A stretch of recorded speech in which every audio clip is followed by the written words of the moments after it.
filming. Sorry. Okay. Let me get comfortable. I'm sorry. So, you guys are in for a treat, okay, guys? So I would like to tell you guys my like filming schedule, but I really don't have one. That's my thing. So this is an Aizawa video. I've had this one like planned for a while. I just never really got around to making it. In this video, you are third years. Like all of class 1A became like third years, so it's been 2 years. This is what the fuck, bitch. Sorry. This is an ex-abuse listener, so all the hotlines will be linked down below. They are linked in every single one of my videos that has abuse in it. I just want to let you know, if you're going through something, then please get help, because it's not healthy to go through these things alone, and no one deserves to be abused, no matter how much you tell yourself you deserve it. It's not okay, and don't let someone that didn't make sense. Don't let someone make you think it is, or don't let anyone tell you you deserve it, because you don't. I just wanted to get that out of the way, because I know I've never personally been through abuse, but my social medias are linked down below, because I will sit here and try to understand it, and I'm not gonna leave you because I don't understand. I'm here for you, and I don't ever want you to not feel safe. Also, what the fuck was I saying?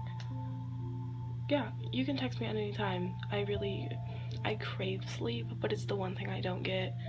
I may sleep for like 13 hours one time and then not sleep for 3 more days. That's fun. But I just wanted to let you know you're not alone in this, and that I'm here, and that we'll get help together, because you don't have to go through this alone. But let's get into the sadder shit. Yeah, I'll start this video and I'll keep you guys from waiting. Yeah, let's get started. I need to mentally prepare myself, because this is my husband. Okay, let's get started.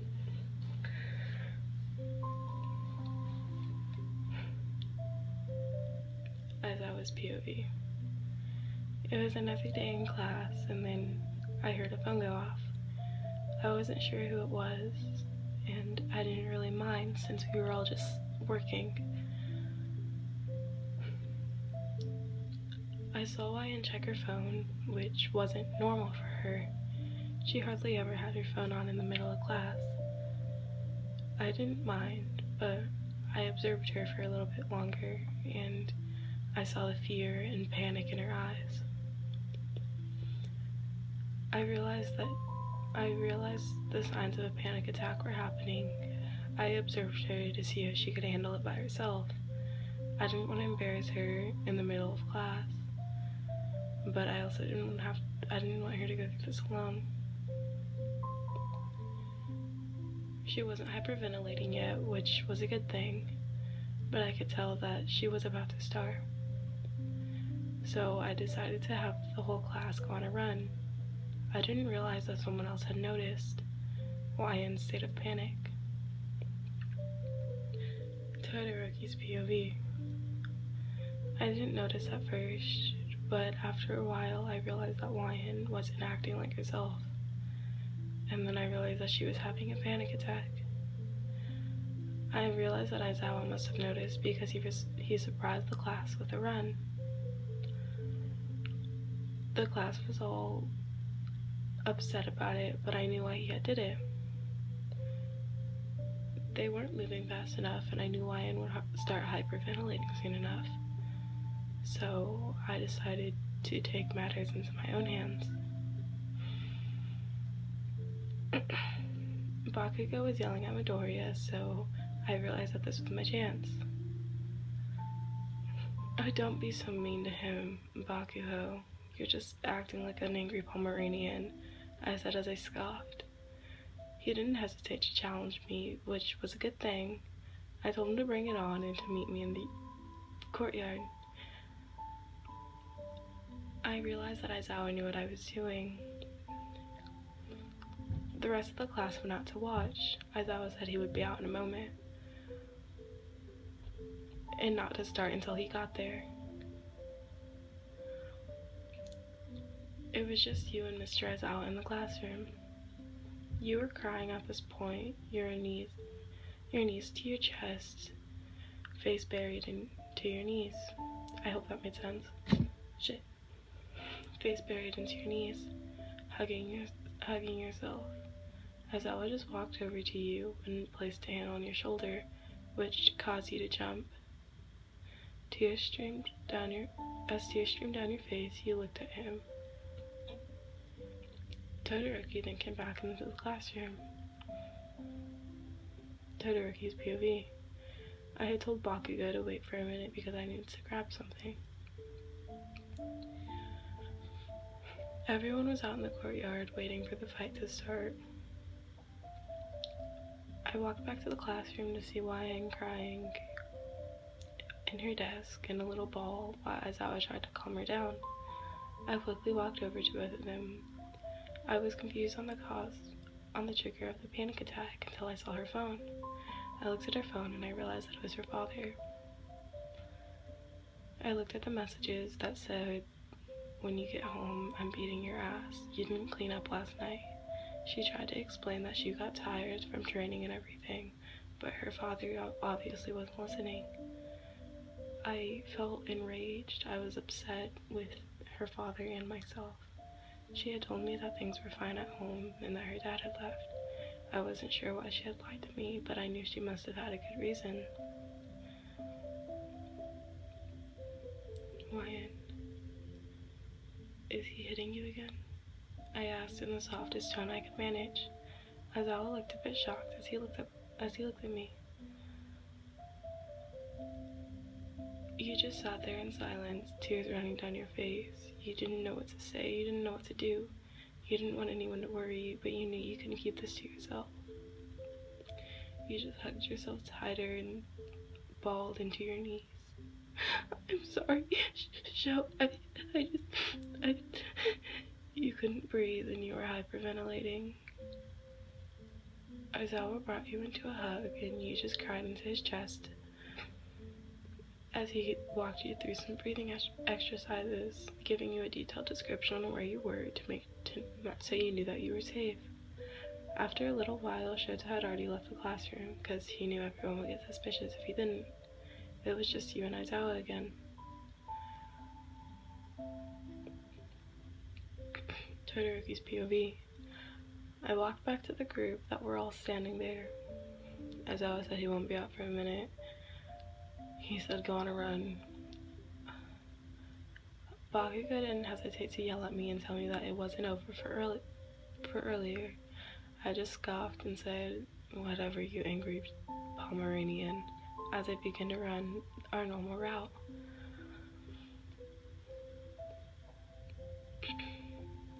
Mina's POV. "Hey, where's YN? She didn't come out with us," I asked Todoroki. Aizawa said he needed to talk to her. "Don't worry about it. She'll be fine," I said as I began to pick up my pace. Back with you and Aizawa. You had finally calmed down, but you hadn't let go of Aizawa's shirt.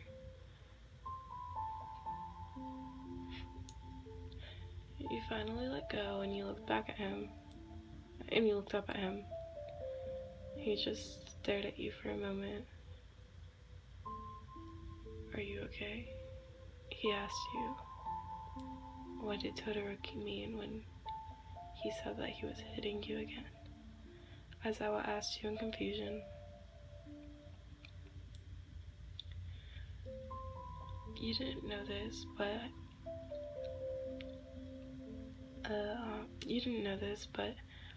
Aizawa had always taken an interest into you. He had always found your cat-like appearance. You're an echo in this, by the way. He had always found your cat like a parent's, very cute, and the way you talked in such a soft tone, and that you hardly got mad and you could deal with anyone, even Bakugo. He found you interesting, as he called it. So the fact that someone was hurting you enraged him more than you knew. You sat there as you played with your fingers. My father, he's abusive, you said in a soft yet quiet tone. You weren't even sure if Aizawa had heard you, but he did. It started 9 years ago. Well, 10? I'm not sure. It started like 9 or 10 years ago. You hummed to yourself. My mother died, and my father got very, abusive towards me. He said it was my fault that my mom died. He blamed everything on me. He would hit me for hours on end, as I was POV. Wyan has always had a high pain tolerance, even when she was fighting with other students and she got hurt pretty badly.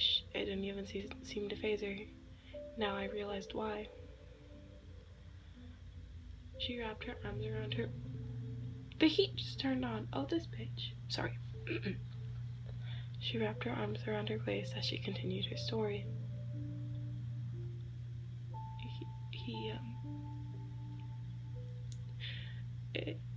It didn't stop. It never. I told Todoroki, and I told him that he had stopped hitting me because my dad said if I told anyone, then he would kill me. And I didn't want Shota to get hurt, and I didn't want myself to get hurt more than I already was, which I know is so selfish of me. It's not selfish. Aizawa cut you off. It's completely normal. You could tell how worried Aizawa was. I'm sorry. I know it's my fault. I know that maybe if I was a better child, or maybe if I was stronger, or maybe if I was at the top of the class, or maybe Aizawa cut you off by just bringing you into a hug. It's not your fault, Wyan. Everything that he's done to you is his fault, not yours. And I promise that I'll get you out of the situation, he said to you in a fairly soft tone. You began to cry again as you hugged him tightly. I don't know what to do. I'm so scared, and it's just us, and I don't have any siblings, and when I get home, you were having trouble getting out your sentences. Hey, take a deep breath and talk to me. What did he say he was gonna do? When I get home, he said he was gonna hit me more than usual because I didn't clean up last night. I got tired and I fell asleep, and he said that he's gonna make me pay for it today. You said, I promise I won't let that happen, Aizawa said to you. Don't make promises you can't keep, you said, as you looked at him. The bell had rang and class was over. You knew that the rest of the students would be getting back soon, so you asked to go to the bathroom. You washed up and you went to lunch. The end of the day approached faster than usual, and you were about to go home when Aizawa asked you to no words, Julie, words. You were about to go home when Aizawa asked you to come here for a moment, so you did. Aizawa had told you that he was going to follow you home just to make sure. I can't talk, guys. I'm so sorry. Aizawa said that he was going to walk home with you. You asked why, and he said that he made a promise. You were confused, but you. Sorry, this is really bothering me. My OCD kicked in. My desk was off. I'm sorry.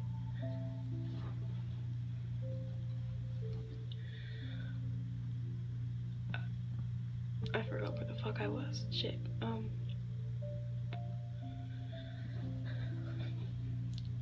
Where was I? I'm sorry, guys.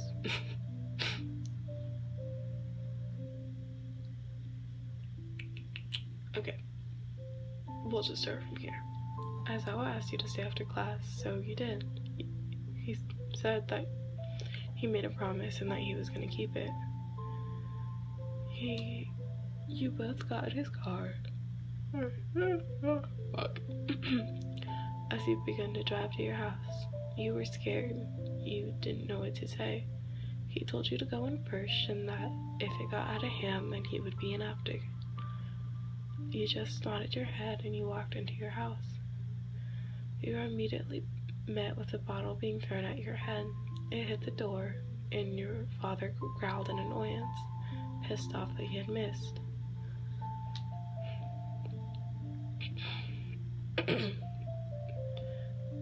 Your father slurred his words, and you realized that he was drunk. He told you to come here, so you did. You walked over to him, and he grabbed your tail. He grabbed you by your tail and started pulling you towards a different room. Your tail was super sensitive, and it really hurt when anyone grabbed it. You cried out and asked him to stop. He threw you on the floor as he started hitting you.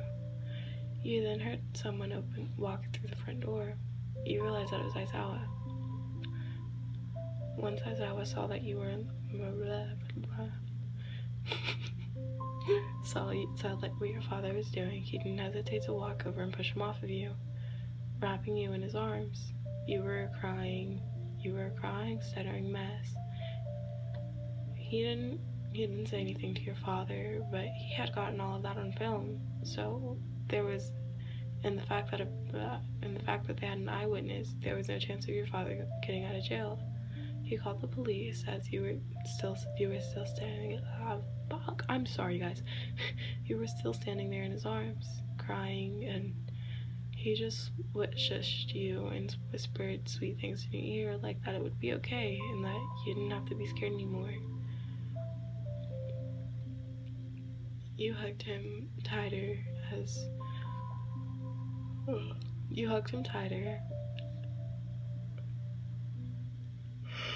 I'm sorry. You hugged him tighter. The police came and took your father. He would obviously have a trial and everything, but until then, you weren't sure where you would stay, considering your father paid for your house and such things. Aizawa told you could stay with him. You looked at him slightly confused. Why are you doing this for me? You asked, as you sat on the table. Well, you are my favorite student, but don't tell Bakugo that. You chuckled. Thank you, but I couldn't ask to stay with you. That's too much. You said, no, I insist. Please, he said to you. Okay. You hummed softly. You both drove to his house. And once you got there, he said that he had an extra bedroom on the right and that you could shower. He would be on the couch if you knew there. Fuck. You showered, washing your ears and your tail, along with your hair and the rest of your body.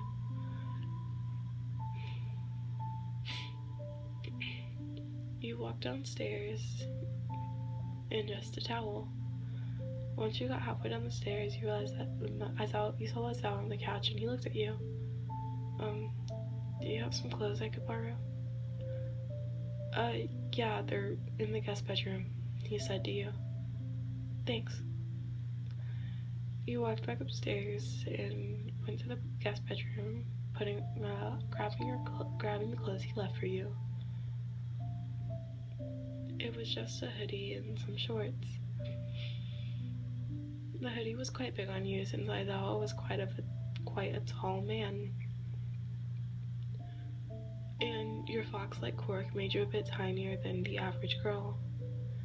You walked downstairs, your hair damp, along with your ears, Aizawa had ordered pizza. You sat on the couch, a space away from him, as you ate and watched a movie. You laid your head in his lap. He looked down at you a bit confused as you hummed tiredly.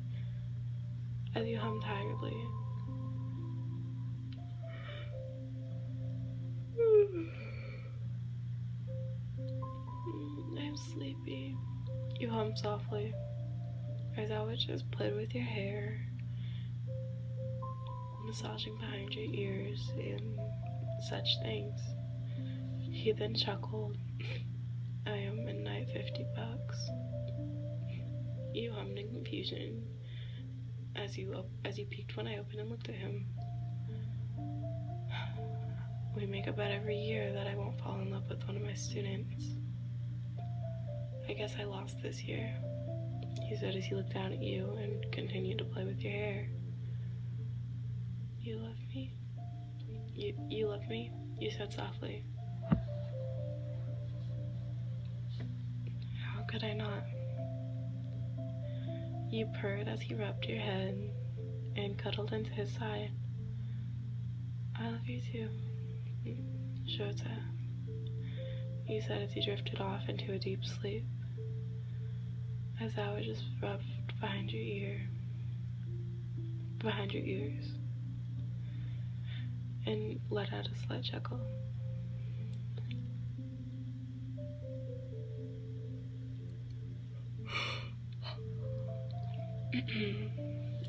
Time skip to graduation.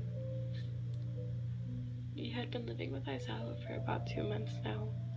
You had just graduated.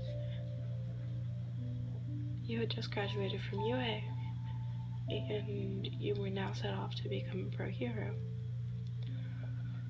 You placed 4th.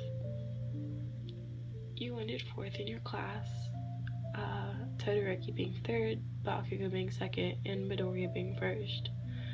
Bakugo almost had a heart attack when he saw the results, but you found it funny. So did Shoto. Shoto was the only one that knew you were living with Aizawa. He was silently shipping you two for the past 3 years.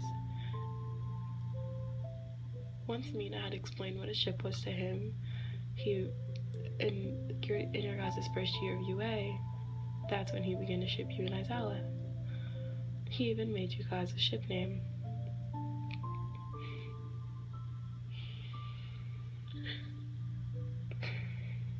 You had just gotten back to Aizawa's house. You knew he would already be there since you went out with some of the gang before you guys said your goodbyes. You walked into the house. I'm home, you said, as you heard a hum come from the living room. You walked into the living room to see Aizawa on the couch. You walked up to him and straddled his lap as you looked back at him. I am no longer your student, Mr. Aizawa, you said with a smile. Yeah, I guess not.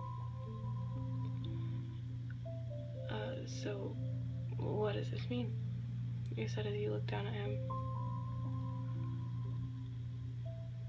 He brought you into a hug and just hummed softly in your ear. What do you want it to mean? He said as he looked at you. You looked back. You stayed in the hug and you said, I want to be with you. We couldn't be together because I was your student, but I understand if you don't want to. He kissed you.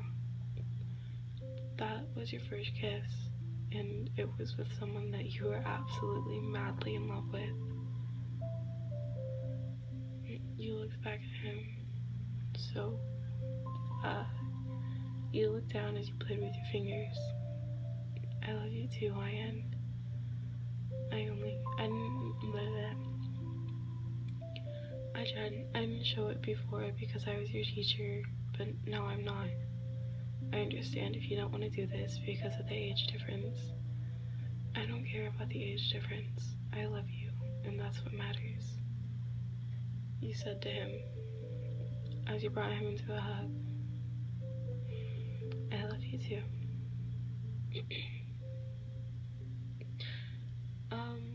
That's it. That's it. That's it for this one. Shit. I'm sorry. But that's it for this one. I hope you guys enjoyed. Yeah, I'm gonna go film some more videos because, yeah. But that's it. That's all I have to say. That's it. Also, I wanted to make like another shota one, like not a part of the series that I've been doing, like the Shota XB's listener, like not a part of that series, like just a shota one. So like, it's not just, so those aren't the only shota videos I have on my channel. Yeah. Someone asked for a part 2 of Hitoshi Shinso. That's how you say his name? Hitoshi? I'm not sure. I don't even know if that's his first name.